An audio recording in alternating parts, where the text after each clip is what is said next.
It was a desire to create a legacy and a desire to make a difference. I mean, the two firms that came together in June 2011 to form SizweNtsalubaGobodo have been operating for a number of years as medium-sized firms. And we believe that we're not having the impact that we'd like to have. And we needed to create economies of scales to be able to have the impact in the market, and impact largely to be able to undertake large complex project, but also to be able to contribute significantly in terms of the training and the quality of training of black chartered accountants. That's what motivated. Would you say that consolidation is a trend that black industrialists are going to have to think about if they are to become big players in the South African economic space? Yes, I think size it's very relevant if you are going to have a meaningful impact, and it's difficult to do have a serious impact if you don't have economies of scale. For instance, especially in our area where the regulatory environment and that we operate in and the changes that we operate in needed us to really invest internally and have the support system to be able to support the teams that go out there and do professional services work.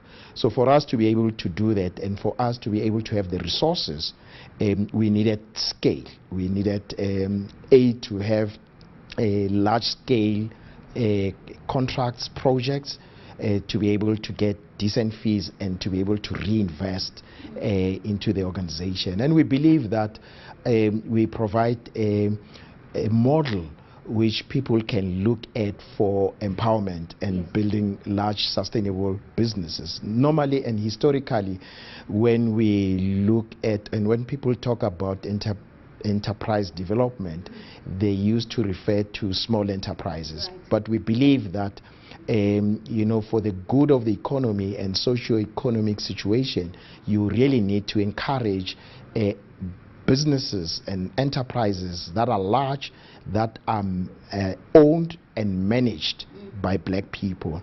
And yes, we're starting to see evolution of those, but the progress is very slow, and we believe that a firm like us, SizweNtsalubaGobodo, would encourage other professionals, would encourage other industries to really look at growing and being big in a very serious manner. Let's go back to your mandate and let's look at the state of transformation in the financial services sector in South Africa.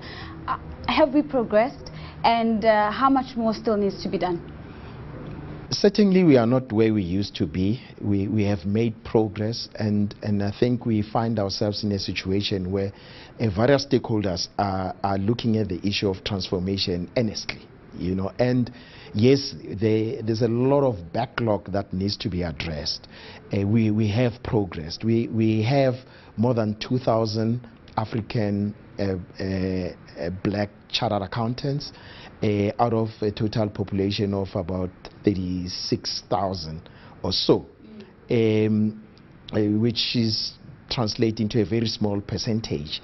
So you can see that if we were to say we want to reflect the demographics of the country to be reflected in the profession, we still have a long way to go, where 80% of the people in the country are African black people, and yet in the profession, it's the other way around. So what needs to be done, and by whom? I mean, we do have entities such as SizweNtsalubaGobodo taking up the gauntlet, but still we're still not meeting the numbers.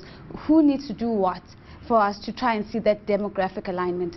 I'm glad that our institute, South African Institute of Chartered Accountants, have identified this as a strategic imperative and is spending significant resources, human and financial, to try and address the situation.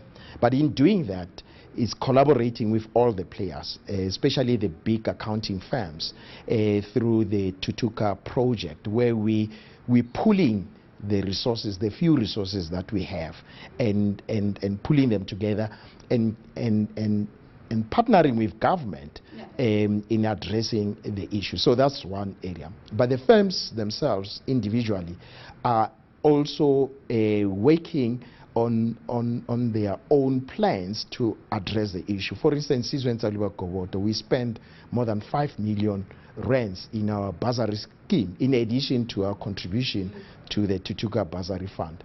So it will involve a lot of collaboration with various stakeholders. But fundamentally, the problem is at the education level, where the quality of education is not preparing the candidates for what they would encounter in the training, in their training of being accountants. So that's a huge problem, and I think it has been recognized. There's a lot that various stakeholders are doing in terms of addressing the challenges that are at a foundational level from an education point of view. As a profession ourselves, we are doing a lot in there, but I feel that there's a lack of coordination in terms of various attempts to try and address the various issues. And I think if all the stakeholders, with all the good intents that they have, if they could collaborate, the impact would be much larger than it is now.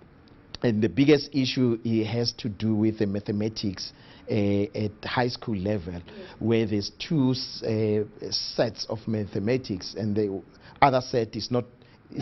Maths literacy, yes. Maths literacy is not accepted at university, and we find the schooling system sort of channeling the majority of the students to maths literacy. When you saw the matric pass rate that came out in January of this year, and that was recorded as the highest matric pass rate that we've seen since 1994, yet very acutely aware of the challenges that those seeking to become chartered accountants have, because they just don't have the skills base. Were you excited about this number? Were you proud of the 78% that was being celebrated by all corners of government? I think we need to celebrate achievement. It doesn't matter how small it is, and I think our philosophy is that we celebrate our little achievements, because if you add up little achievements, then they turn out to be big achievements. So we have progress. That's progress, and that progress needs to be acknowledged, because if we acknowledge it, we are encouraging the educators, we're encouraging the learners. Having said that, I think there's still a lot to be done, though, because if you can maybe look at the requirements for one to pass, from where we sit, we believe that that requirement is too low. Quite a number of the students that have passed don't qualify to do accounting at university. Yeah. So from where we sit, there isn't a significant improvement in terms of the pipeline of students that go into university.